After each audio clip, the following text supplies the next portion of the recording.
नमः शिवाय। हर हर महादेव शंभू।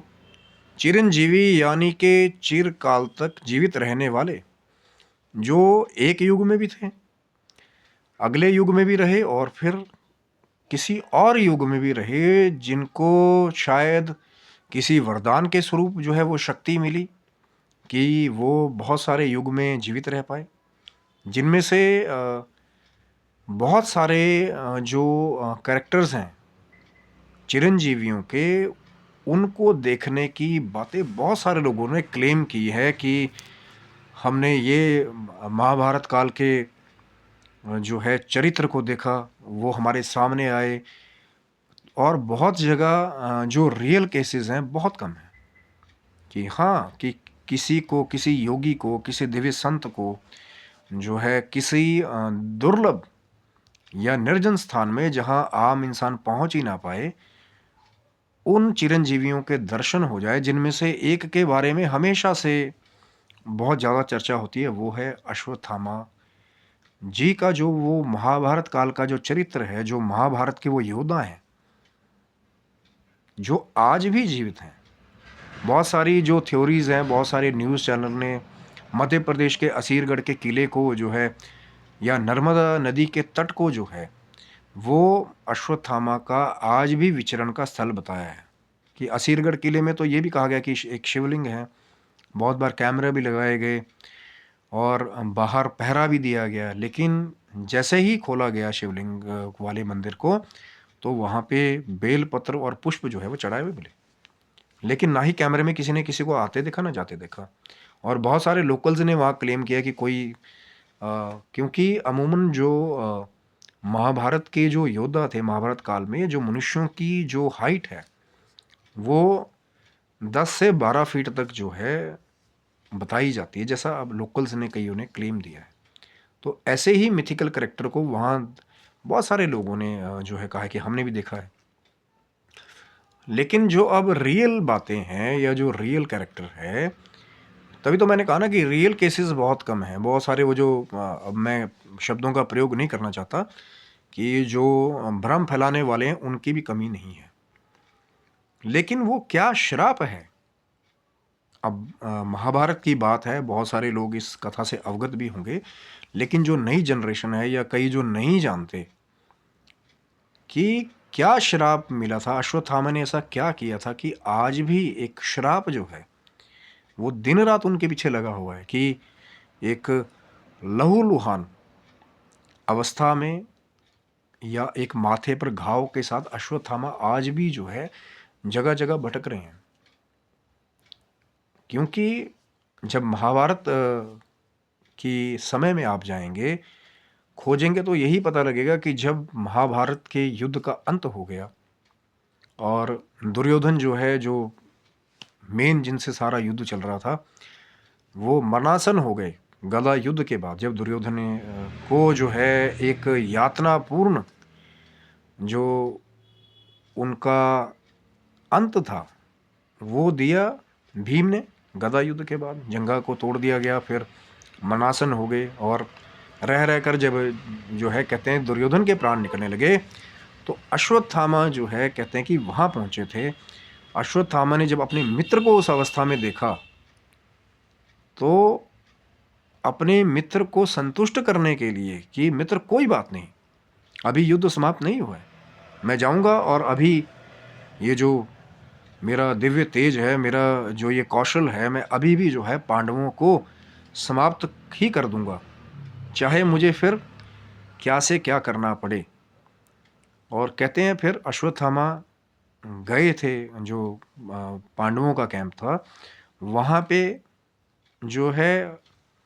अब एक तो क्रोध भी था अश्वत्थामा को, और कहते हैं कि जहाँ पे जो द्रौपदी के पांचों पुत्र जो हैं, जो पांडवों के आगे आगे अंश थे, वो सोए हुए थे। क्योंकि श्री कृष्ण जी जो सब कुछ जानने वाले हैं, वो पहले ही पांडवों को वहाँ से लेकर के अन्यत्र चले गए थे कि अब तो युद्ध खत्म हो गया, आइए भ्रमण करके आते हैं। क्योंकि स्वयं पालनहारी सब कुछ जानते हैं कि अश्वत्थामा जब कहते हैं उस कैंप में गए, तो जितने भी बाकी के शूरवीर भी थे जो पांडवों के साथ लड़ रहे थे, उनको भी खत्म कर दिया, जैसा सुनने में आता है। और जो सोए हुए थे पांचों पुत्र जिनसे आगे वंश चलना था पांडवों का, उन पांचों पुत्रों को भी अश्वत्थामा ने जो है मार करके उनका शीश ला करके फिर दुर्योधन को दिखाया। तो ये वही अवस्था थी जब दुर्योधन खुश भी हुआ और दुर्योधन को जो है दुख भी हुआ। कि खुश इसलिए हुआ कि जब देखा उसने कि क्योंकि अब पांडवों के बच्चे थे तो शक्ल पांडवों जैसी थी, और देखा जब दुर्योधन ने कि पांडवों का वध हो गया तो बड़ा प्रसन्न हुआ कि कोई बात नहीं, मेरी मरने से पहले मेरी इच्छा जो है वो पूरी हो गई। लेकिन जैसे ही ध्यान से देखा तो फिर एक तरह से धिक्कार भी दिया अश्वत्थामा को, ये क्या किया, ये तो पांडव नहीं पांडवों के बच्चे हैं। और दुख ये हुआ था दुर्योधन को कि मेरे वंश में भी अब कोई नहीं बचा। और जो क्योंकि कुरुवंश पांडव जो है वो एक ही कुल से अलग अलग हुए, तो हमारे कुल में अब कोई नहीं बचा जो एक दूसरे को आगे चल के फिर कोई अंतिम क्रिया भी करे। कि वंश कैसे चलेगा आगे, वंश तो खत्म हो गया। क्योंकि एक अभी भी जो है बचा हुआ था, जो उत्तरा के गर्भ में अभिमन्यु का जो पुत्र था, अभी भी गर्भ में था, अकेला पांडवों का वंशज जिनका नाम आगे चल के परीक्षित हुआ। तो फिर कहते हैं कि इतने के बाद में दुर्योधन ने तो प्राण त्याग दिए, लेकिन अश्वत्थामा अभी भी नहीं रुका कि मैं जो है नहीं छोड़ूंगा।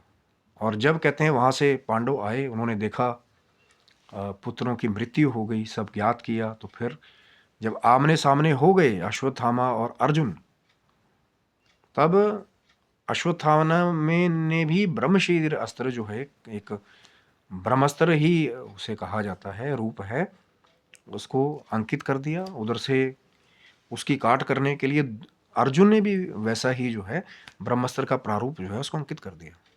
तो कहते हैं उस समय फिर उसके ताप से, दोनों ही अस्त्रों के ताप से जब सृष्टि जो है वो व्यथित होने लगी, तब व्यास जी और नारद जी ने प्रकट होकर करके दोनों को समझाया कि इससे सृष्टि का विनाश है, ये अस्त्र अभी लौटा लिए जाए, ये छोटे मोटे द्वंद्वों के लिए इन अस्त्रों का प्रयोग करना वर्जित है, और सृष्टि का कहीं ना कहीं से बहुत नुकसान होगा, प्राणियों का बहुत नुकसान होगा।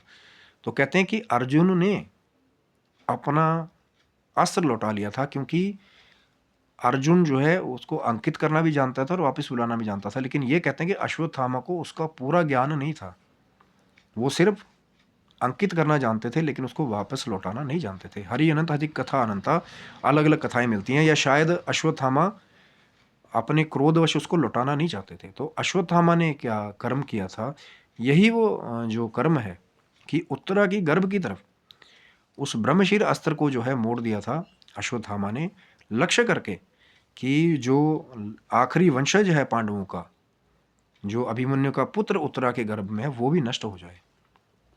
लेकिन जाको राखे साइयाँ मार सके ना कोई, श्री कृष्ण जी ने, अब इसमें कथाएं अलग अलग संतों द्वारा अलग अलग मिलती है। कई जगह ये कहते हैं कि उत्तरा के गर्भ में प्रवेश कर करके श्री कृष्ण जी ने उस बालक की रक्षा की थी। कई जगह कहते हैं कि मृत बालक के अंदर श्री कृष्ण जी ने जो है वो अपने दिव्य प्राण डाल करके फिर उसको नवजीवन दिया था। बहुत सारी कथाएं, हरि अनंत हरि कथा अनंता। तो नाम पड़ा परीक्षित, की परीक्षा होने के बाद जो बच्चा जीवन में आया। लेकिन यहीं से वो श्राप जो है अश्वत्थामा को मिला श्री कृष्ण जी द्वारा, कि ये जो घृत काम आपने किया कि पांडवों के बच्चों का वध कर दिया जो सोए हुए थे, और ये जो ब्रह्मास्त्र आपने एक शिशु के ऊपर या किसी असहाय महिला के गर्भ के ऊपर आपने जो उस महान अस्त्र का प्रयोग किया है, मैं आपको श्राप देता हूं कि जो मणि आपकी मस्तक पे है, फिर कहते हैं श्री कृष्ण जी के कहने पे वो मणि जो है वो भी अश्वत्थामा के मस्तक से निकाल ली गई थी।